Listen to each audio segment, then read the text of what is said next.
ಇವತ್ತು ಇಡೀ 2 ತಿಂಗಳಲ್ಲಿ ಮುಂಗಾರು ಪೂರ್ವ ಮುಂಗಾರಿಗೆ ಸಮಸ್ಯೆ ಇಲ್ಲದೆ ನಾವು ಇವತ್ತು ಜನರಿಗೆ ನಾವು ಸರ್ಕಾರದಿಂದ ಕೊಡಬೇಕಾದಂತ ಎಲ್ಲ ಸೌಲಭ್ಯವನ್ನ ಕೊಡ್ತಾ ಇದ್ದೀವಿ. ಇನ್ನು ಉಳಿದಿರ್ತಕ್ಕಂತ ಬಹುಶಃ ಸೆಪ್ಟೆಂಬರ್ ಅಕ್ಟೋಬರ್ ವರೆಗೂ ಸಹ ಅದೇ ರೀತಿ ನೋಡ್ಕೊಳ್ಳಿಕ್ಕೆ ಮುಖ್ಯಮಂತ್ರಿಗಳು ಸೂಚನೆಯನ್ನ ಕೊಟ್ಟಿದ್ದಾರೆ.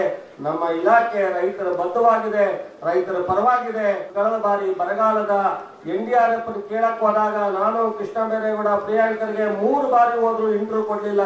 ಸೊ ಅಮಿತ್ ಶಾ ಅವರು, ಫೈನಾನ್ಸ್ ಮಿನಿಸ್ಟರ್ ಮೋದಿ ಅವರು ಕೊನೆಗೆ ಮುಖ್ಯಮಂತ್ರಿಯವರೇ ಹೋಗಿ ಅವ್ರ ಮುಂದೆ ಇರೋ ವಿಚಾರವನ್ನ ಪ್ರಸ್ತಾಪ ಬಂದ್ರು ಸಹ ಅವರು HLC ಇಂದ ಹೈ ಲೆವೆಲ್ ಕಮಿಟಿ ಮೀಟಿಂಗ್ ನ ಅಮಿತ್ ಶಾ ಅವರು ಮಾಡ್ಲಿಕ್ಕಾಗ್ಲಿಲ್ಲ. ಕೊನೆಗೆ ನಮ್ಮ ಸರ್ಕಾರ ಸುಪ್ರೀಂ ಕೋರ್ಟ್ ಮೆಟ್ಲತ್ತಿ ಎಲೆಕ್ಷನ್ ಟೈಮ್ ನಲ್ಲಿ ಮೀಟಿಂಗ್ ಮಾಡದಲೇ ಸುಪ್ರೀಂ ಕೋರ್ಟ್ ಡೈರೆಕ್ಷನ್ ಪ್ರಕಾರ 3,454 ಕೋಟಿಯನ್ನ ಕೊಟ್ಟಂತ ನಿರ್ದೇಶನ ನಿಮ್ಗೆಲ್ರಿಗೂ ಗೊತ್ತಿದೆ.